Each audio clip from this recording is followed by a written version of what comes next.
नमस्कार मेरे प्यारे कृषि साथियों, स्वागत है आप सभी का ब्राइट एग्रो क्लासेस के डिजिटल प्लेटफॉर्म पर। साथियों, आज अपन चर्चा करने वाले हैं किसके बारे में? आज अपन चर्चा करने वाले हैं breeding objectives in plant breeding. मतलब बात करते हैं ब्रीडिंग के कौन कौन से ऑब्जेक्टिव्स हैं, उन सभी के बारे में अपन क्या करने वाले हैं, चर्चा करने वाले हैं। और इसके साथ में ही कौन कौन से ब्रीडिंग के मतलब बात करते हैं पादप प्रजनन के उद्देश्य हैं, उनके रिगार्डिंग अपन क्या करेंगे बेटा, चर्चा करेंगे। जिसमें अपन सबसे पहले किसके बारे में चर्चा करेंगे कि क्या इनका ऑब्जेक्टिव्स होता है। पहले में इंट्रोडक्शन और इसके साथ में जनरल अपन ने पढ़ लिया, और इसके बाद में अपने कि किसी भी फसल के बारे में पूछ लिया, किसी भी क्रॉप के बारे में पूछ लिया कि आप इसके बारे में बताइएगा कि इसके ब्रीडिंग ऑब्जेक्टिव्स क्या रहेंगे। तो अपन एवरी सब्जेक्ट की बात करते हैं कि अपन सभी का क्या करना चाहते हैं कि सर सभी की उपज बढ़ाना चाहते हैं, सभी की प्रोडक्टिविटी अपन क्या करना चाहते हैं, यील्ड अपन बढ़ाना चाहते हैं। तो पहला ऑब्जेक्टिव हो जाएगा यील्ड को बढ़ाना। The primary aim of plant breeding is increase crop yield per unit area. मतलब पौध प्रजनन का मुख्य उद्देश्य होता है कि प्रति इकाई क्षेत्र में क्या करना है, उपज को बढ़ाना है बेटा। क्या करना है, उपज को बढ़ाना है। मतलब यील्ड को क्या करना है बेटा, इंक्रीज करना है। और उच्च उपज देने वाली किस्में खाद्य सुरक्षा व किसानों की आय को बढ़ाने में क्या होती है, ये जिम्मेदार होती है। फूड सिक्योरिटी मतलब ये खाद्य सुरक्षा, और इसके साथ में ही हायर इनकम मतलब बात करते हैं किसानों की इनकम आय को बढ़ाने में क्या करती है, ये हेल्प करती है। तो यहाँ पर अपने पास में हो जाएगी हायर यील्ड। मतलब पहला ऑब्जेक्टिव हो जाएगा कि यील्ड को क्या करते हैं, इंक्रीज करते हैं, यील्ड को क्या करते हैं, बढ़ाने में सहायक होता है। पहला ऑब्जेक्टिव अपने पास में होता है हायर यील्ड मतलब उच्च उपज। मतलब इससे एक तो किसानों की आय बढ़ जाती है, और इसके साथ में ही अपन बात करते हैं फूड सिक्योरिटी मतलब बात करते हैं खाद्य सुरक्षा को बढ़ावा मिलता है। क्योंकि अपन बात करते हैं कि कई बार अनाजों वगैरह का इनका प्रोडक्शन कम होता है, तो अपन बात करते हैं ये अनाज अवेलेबल नहीं हो पाते हैं, फूड अवेलेबल नहीं हो पाता है, तो ये फूड सिक्योरिटी को बढ़ावा देता है और इनकम भी बढ़ती है अगर यील्ड बढ़ेगी तो पहला क्या हो गया, यील्ड को बढ़ाना है। इसके बाद में जैसे कि एग्जाम्पल की बात करते हैं, जैसे कि वही गेहूं की कल्याण सोना और सोनालिका किस्म ये क्या करती है बेटा, ये ग्रीन रेवोल्यूशन में जिम्मेदार है। अरे बात करते हैं बोनी किस्में, बोनी किस्में किसकी, अपन बात करते हैं जो व्हीट है, इनमें बात करते हैं एक राइस में मिराकल राइस के नाम से जानते हैं, जादुई धान के नाम से, जादुई धान के नाम से जाना जाता है। तो यहाँ पर IR8, IR वेट वेराइटी क्या है बेटा, ये जादुई धान है। मतलब ये क्या करती है, इनकी यील्ड ज्यादा है, इनकी उपज ज्यादा है। तो सबसे पहले बात करते हैं गेहूं की कल्याण सोना और सोनालिका। इसके साथ में ही बात करते हैं धान की IR8 होती है, जिसको मिराकल राइस कहते हैं, मतलब जिसको जादुई धान भी कहते हैं। ये हरित क्रांति के लिए जानी जाती है। तो बेटा यील्ड ज्यादा हुई मतलब यील्ड इंक्रीज हुई, तभी तो हरित क्रांति आई। तो पहला होता है बेटा, हर एक फसल में लिख सकते हो, हर एक फसल में लिख सकते हो। अब आप जैसे कि मैं बात करता हूं, जैसे कि मैं व्हीट की बात करता हूं, तो व्हीट में यील्ड कैसे बढ़ाओगे कि अपन बात करते हैं गेहूं में बालियों की संख्या अधिक हो, बालियों की संख्या अधिक हो, और इसके साथ में ही बात करते हैं उनका आकार अधिक हो, और बालियों में दानों की संख्या, बालियों में ग्रेन्स की संख्या क्या हो, अधिक हो, तभी तो यील्ड बढ़ पाएगी, तभी तो उपज बढ़ेगी। तो व्हीट में बालियों की संख्या अधिक होना, उनका आकार अधिक होना, इसके साथ में ही बालियों में दानों की संख्या मतलब ग्रेन्स के नंबर क्या हो, अधिक हो। तो ये अपने पहला कौन सा होता है बेटा, हाइयर यील्ड मतलब उच्च उपज। इसके बाद में आता है रेसिस्टेंस टू बायोटिक स्ट्रेस, मतलब बात करते हैं जैविक प्रतिकूलताओं के प्रति क्या होना, प्रतिरोध होना। जैसे कि अपन बात करते हैं इसमें आप बेटा इंसेक्ट लिख लो, पेस्ट लिख लो, इसके साथ में कोई वीड का कंपटीशन हो रहा है तो वो भी अपन मान सकते हैं। तो यहाँ पर ये क्या होती है कि कोई भी क्रॉप होती है, जैसे कि मैंने बीटी कॉटन का एग्जांपल दिया था, ठीक है। तो इस फसल में अब ये बेटा कीट रोग पूछ रहा है, मतलब ये पर्टिकुलर आपको जो आपकी एक फसल है, एक क्रॉप है, उसका आपको लिखना पड़ेगा। जैसे व्हीट की फसल में है, बार्ले की में है, अपन बात करते हैं साइसर एरिटिनम में है, इसके साथ में बात करते हैं एरेकिस हाइपोजिया में। कौन सी फसल में है? मूंगफली में, बाजरा में, किस में है? उसके आपको रोग लिखने हैं, उसके आपको कीट लिखने हैं कि इनके प्रति प्रतिरोधी किस्मों का डेवलप करना। अगर आपको किसी पर्टिकुलर फसल का पूछा जाता है तो वहां पर उनके इंसेक्ट और डिजीज लिखनी है। अगर आपको किसी पर्टिकुलर सब्जेक्ट उस क्रॉप का ना पूछे तो आपको किसका लिखना है बेटा? आपको कॉमन किसी का भी लिख देना है एग्जाम्पल के रूप में।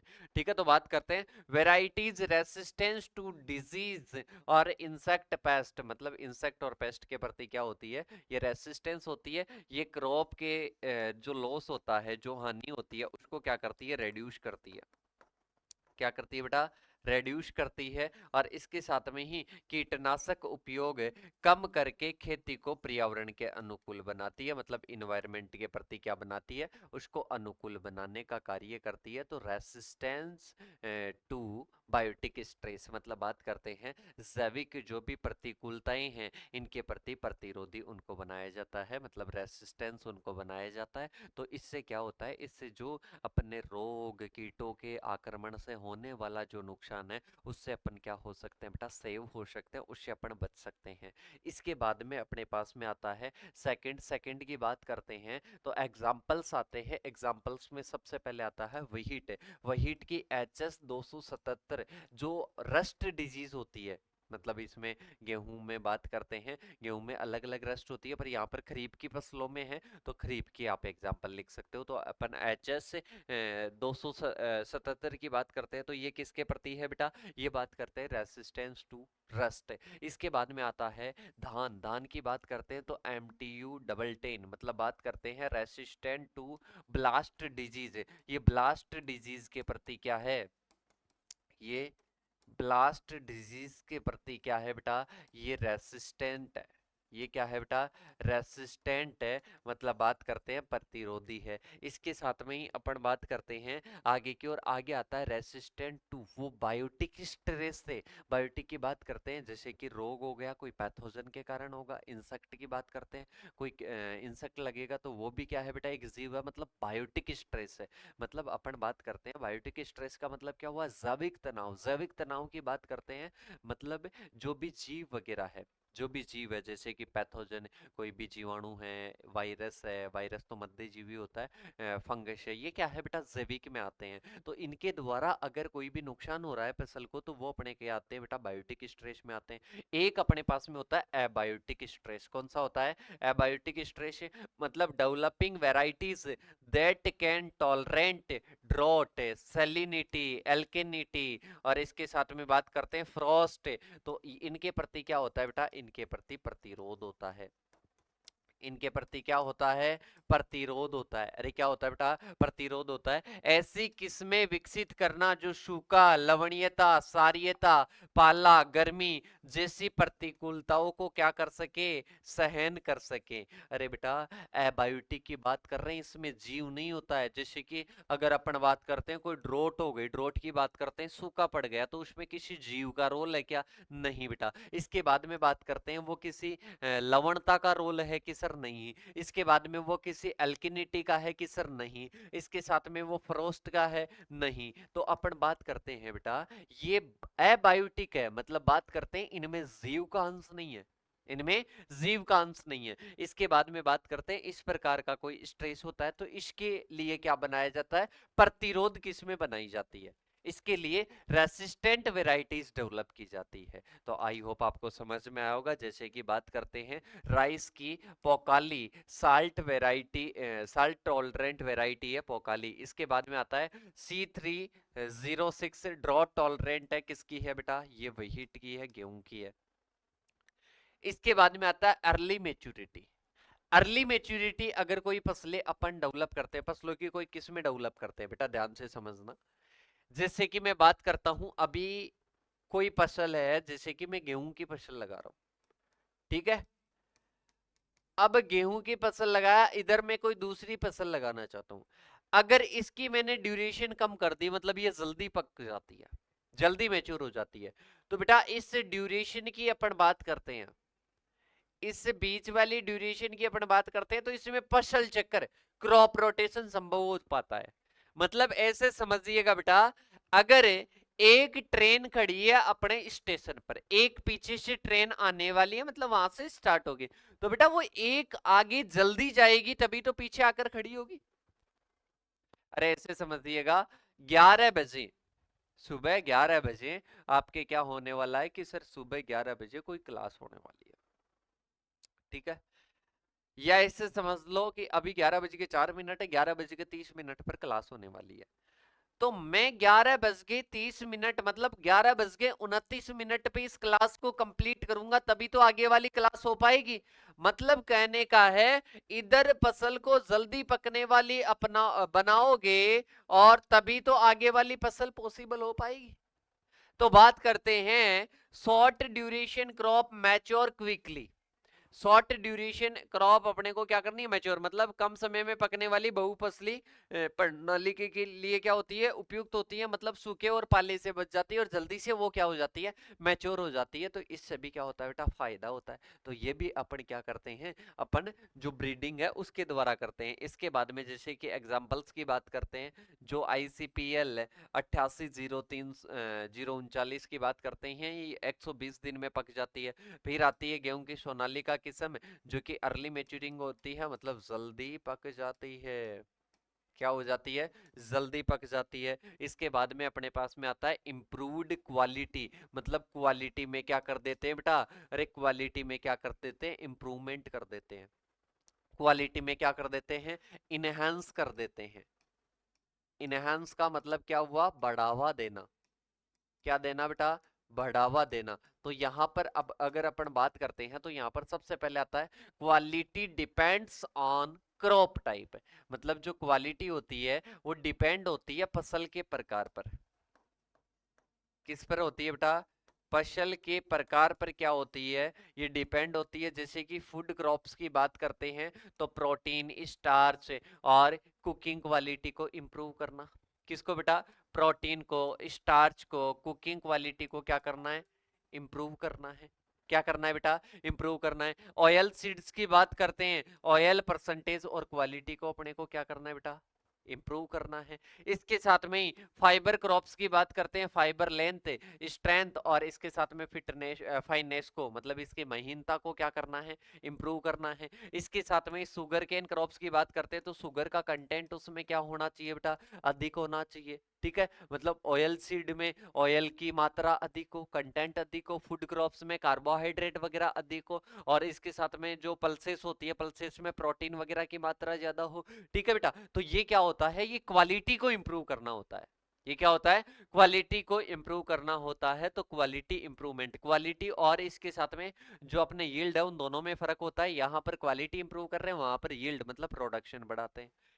इसके बाद में अपने पास में आता है नेक्स्ट, और नेक्स्ट अपने पास में आता है जैसे कि वहीट में सरबती सोनारा किस्म है और इसको हाई प्रोटीन कंटेंट बना दिया। ठीक है बेटा, ये एग्जांपल लिख के आने, एग्जांपल ही मैन डिपेंड करेंगे।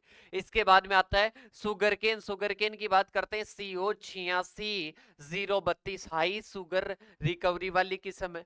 इसके बाद में आती है कॉटन, MCU5, ये क्या है बेटा, ये वैरायटी है जो कि सुपीरियर फाइबर, मतलब रेसे की क्वालिटी एक नंबर रहती है, बहुत शानदार रहती है। तो ये अपन ने क्या बढ़ा दिया बेटा, उसकी क्वालिटी को इंप्रूव कर दिया।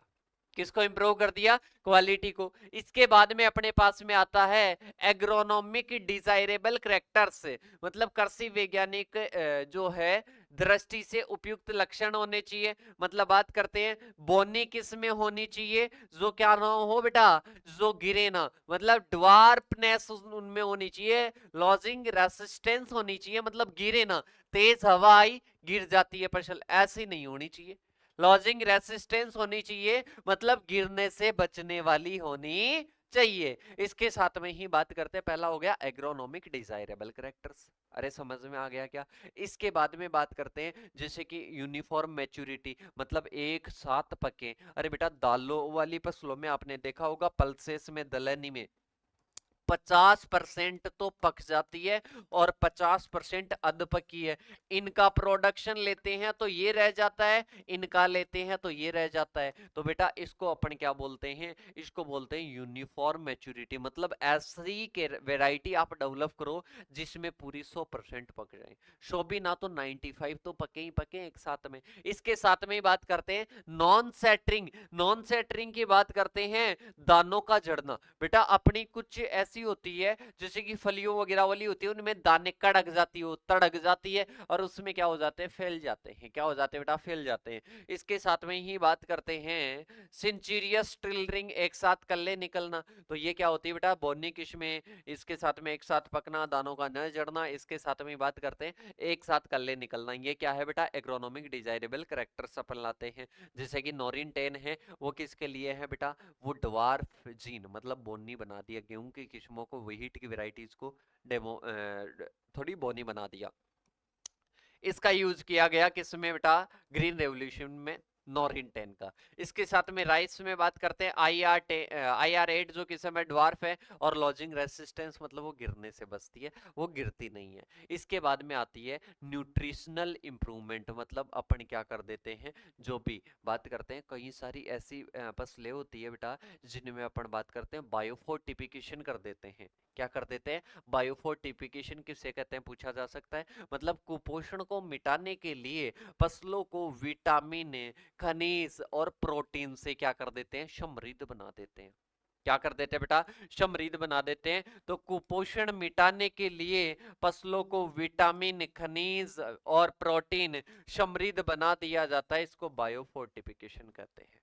क्या कहते हैं बेटा, इसको बायोफोर्टिफिकेशन कहा जाता है। इसके बाद में अपने पास में आता है, जैसे कि मेज की बात करते हैं तो quality protein, QPM, quality protein मेज आ जाएगी। जैसे कि शक्ति सीरीज आ गई। इसके साथ में राइस की बात करते हैं, गोल्डन राइस आ जाएगी, जिसकी बात करते हैं रिच होती है। मतलब इसमें क्या होता है, अधिक होता है। क्या अधिक होता है, विटामिन ए अधिक होता है। क्या अधिक होता है बेटा, विटामिन ए अधिक होता है। फिर आता है व्हीट, मतलब गेहूं, हाई जिंक और आयरन बायो फर्टिफाइड होती है। मतलब बात करते हैं इसमें जिंक अधिक होता है, और इसके साथ में ही आयरन से क्या होती है, बायो फोर्टिफाइड होती है। क्या होती है बेटा, बायोफोर्टिफाइड होती है। इसके बाद में अपने पास में आता है वाइड एडेप्टेबिलिटी। मतलब बात करते हैं व्यापक अनुकूलता। इसकी बात करते हैं तो ये एडेप्टेबल होनी चाहिए बेटा। मैं यहां से कोई वैरायटी ले जाकर कोई अन्य जगह पर मैं ग्रो करना चाहूं तो उसको आराम से वो वहां पर क्या होनी चाहिए बेटा, वो आराम से वहां पर लगने वाली होनी चाहिए। जैसे कि बात करते हैं लरमा रोजो जो किस्म है, किसकी है, ये गेहूं की है। इसको आप आराम से लगा सकते हो। मतलब वो क्या होती है, ऐसी किस्में जो अलग अलग क्षेत्रों और मिट्टी जलवायु में क्या हो सके, अच्छा अपनी परफॉर्मेंस दे सके। तो ये अपने पास में क्या हो जाएगी, वाइड एडेप्टेबिलिटी हो जाएगी। इसके बाद में आता मार्केट और कंज्यूमर प्रेफरेंस। मतलब बात करते हैं वो जैसे कि स्वाद, खुशबू, इसके अकॉर्डिंग, मार्केट के अकॉर्डिंग, जैसे कि बासमती राइस बनाया। ठीक है, तो ये क्या है बेटा, मार्केट और कंज्यूमर के आधार पर क्या कर दिया जाता है, इनको बना दिया जाता है ब्रीडिंग के द्वारा। इसके साथ में ही अपन बात करते हैं, जैसे कि बासमती हो गया, एरोमा और ग्रेन क्वालिटी के लिए प्रसिद्ध है। इसके साथ में अल्फांसो क्या है बेटा, टेस्ट और एरोमा के लिए तो जानी जाती है, आम की किस्म। कुफरी चिप्सोना की बात करते हैं, प्रोसेसिंग क्वालिटी वाली है, चिप्स बना सकते हैं। क्या बना सकते हैं बेटा, चिप्स बना सकते हैं। अरे क्या बना सकते हैं बेटा, चिप्स बना सकते हैं। इसके बाद में अपन चलते हैं आइडियो टाइप डेवलपमेंट। मतलब है आइडियोटाइप ब्रीडिंग में समझेंगे वैसे तो अच्छे से, क्योंकि आइडियोटाइप ब्रीडिंग का अपने अलग से टॉपिक है। आइडियोटाइप का मतलब क्या होता है, जैसे कि लाइक एज अपन बात करते हैं, मेरे को एक जैसे कि बात करते हैं कोई भी एक मेरे फील्ड में मेरे को क्रॉप लगानी है, तो उस क्रॉप में मैं सोचूंगा कि भाई साहब उसकी क्या होनी चाहिए, उसकी लेंथ इतनी होनी चाहिए, और इसके साथ में उसकी जड़ें ऐसी होनी चाहिए, उसकी पत्तियां ऐसी होनी चाहिए, उसका स्टेम ऐसा होना चाहिए, उसकी रूट्स ऐसी होनी चाहिए। मतलब पूरा पहले मेरे माइंड में आइडल बन गया। ठीक है, अरे जैसे कि अपन बात करते हैं हर किसी के, जैसे लड़का है तो कि सर मेरे वधू ऐसी होनी चाहिए, तो आपके माइंड में पूरा मैप बना हुआ है कि पतली होनी चाहिए, मोटी होनी चाहिए, इतनी हाइट होनी चाहिए, ऐसे कलर होना चाहिए, पूरी चीजें रहती है। ठीक है, और इसके साथ में भाई साहब लड़कियों को और उनके वर के लिए ऐसा माइंड में पूरा मैप होता है। ऐसे ही मैं आपको बोलूँ, एक फसल के लिए मैप बना लो कि ये फसल ऐसी होगी तो ज्यादा आपको आइडियो टाइप, मतलब आदर्श, आदर्श रहता है कि ऐसी ऐसी रहेगी तो इससे क्या होगा, उपज अधिक प्राप्त होगी। ठीक है, तो उसको बोलते हैं न्यू प्लांट टाइप। एनपीटी की बात करते हैं तो ये किसके द्वारा डेवलप हुआ, राइस में बात करते हैं, ये आरआरआई के द्वारा। ठीक है, तो इसके बारे में अपन क्या करेंगे बेटा, चर्चा करेंगे। मतलब आदर्श प्रारूप बनाना, जो कि ऐसी संरचना होनी चाहिए जो अधिकतम उपज दे सके। मतलब एक स्पेसिफिक आर्किटेक्चर होती है जो कि क्या दे सके, मैक्सिमम यील्ड दे सके। तो आइडियो टाइप ब्रीडिंग में मैं इसको और अच्छे से समझाऊंगा। इसके बाद में चलते हैं यील्ड स्टेबिलिटी। ऐसे नहीं कि बेटा जो कोई वैरायटी है अब की बार तो क्या दे रही है, अधिक उपज दे रही है, और इसके बाद में क्या हो रही है, उसकी जो यील्ड है वो क्या हो गई, डिक्रीज हो गई। मतलब बात करते हैं इसमें आपको क्या करना है, varieties must given stable yield across years. बात करते हैं इसमें कि जैसे कि HD 2967 की बात करते हैं तो ये स्टेबल है। मतलब डिफरेंट इंडियन स्टेट्स में ये क्या देती है, स्थिर उपज देती है। ऐसा नहीं कि एक ईयर तो ज्यादा दे दी, एक ईयर कम दे दी, ऐसा नहीं होता है। इसके बाद में अपन बात करते हैं स्पेसिफिक पर्पज भी होता है, कई बार प्रोसेसिंग के लिए, कई बार अपन इंडस्ट्रियल वर्क के लिए किया जाता है। जैसे कि बात करते हैं पोटैटो की कुपरी चिप्सोना हो जाएगी, टोबैको की बात करते हैं हाई इसमें निकोटीन हो, बार्ले की बात करते हैं बियर वगैरह बनाने के लिए, बियर बनाने के लिए क्या करते हैं बेटा, प्रयोग करते हैं। इसके अलावा मैं और अगर आपको बताना चाहूँ तो फोटो इंसेंटिविटी, मतलब बात करते हैं प्रकाश संवेदीता। मतलब नई नई जगह पर क्या कर सके, नई नई ऋतुओं में, नई नई सीजन में अपन इनको क्या कर सके, अप्लाई कर सके, ग्रो कर सके। इसके साथ में एक लिख लेना, इफिशियंसी बढ़ाना। इफिशियंसी बढ़ाना मतलब बात करते हैं दक्षता बढ़ाना। अरे जो भी इनपुट्स होते हैं उन इनपुट्स का बढ़िया इफिशियंसी के साथ में यूज कर सके। तो इस प्रकार से अपन क्या करते हैं, उनमें दक्षता बढ़ा देते हैं। उनमें कोई अविषालु मतलब कोई टॉक्सिक सब्सटेंस होता है, कोई भी फसल में कोई भी टॉक्सिक सब्सटेंस होता है तो उससे उसको फ्री बना दिया जाता है। ठीक है, उसका टॉक्सिक सब्सटेंस रिमूव कर दिया जाता है। तो बेटा ये अपने पास में क्या थे, ये अपने पास में थे जिसकी अपन बात करते हैं ऑब्जेक्टिव्स, मतलब उद्देश्य। तो यही अपने को क्या रखना है, इसमें याद रखना। इसके बाद में जो नेक्स्ट क्लास होगी ना, उस नेक्स्ट क्लास में अपन किसके बारे में चर्चा करेंगे, वो मैं आपको नेक्स्ट क्लास में बता दूंगा। ब्रीडिंग ऑब्जेक्टिव्स के बारे में चर्चा कर लेंगे। फिर ब्रीडिंग ऑब्जेक्टिव से कौन कौन सी वेराइटीज डेवलप की गई है, इसके बाद में अपन बात करेंगे फ्लोवर बायोलॉजी के। फिर एक अपने 5-10 मिनट का सेशन होगा, और फिर इसके बाद में जो लास्ट वाले टॉपिक है उनको कवर करेंगे। तो ये दोनों चीजें, दो क्लास हो चुकी है, एक में इंट्रोडक्शन याद हो जाना चाहिए, दूसरे में ये याद हो जाना चाहिए। इसके बाद में बाकी की चीजें मेरे ऊपर छोड़िएगा। मिलते हैं नेक्स्ट सेशन के साथ में, तब तक के लिए थैंक यू सो मच। जय जवान जय किसान साथियों।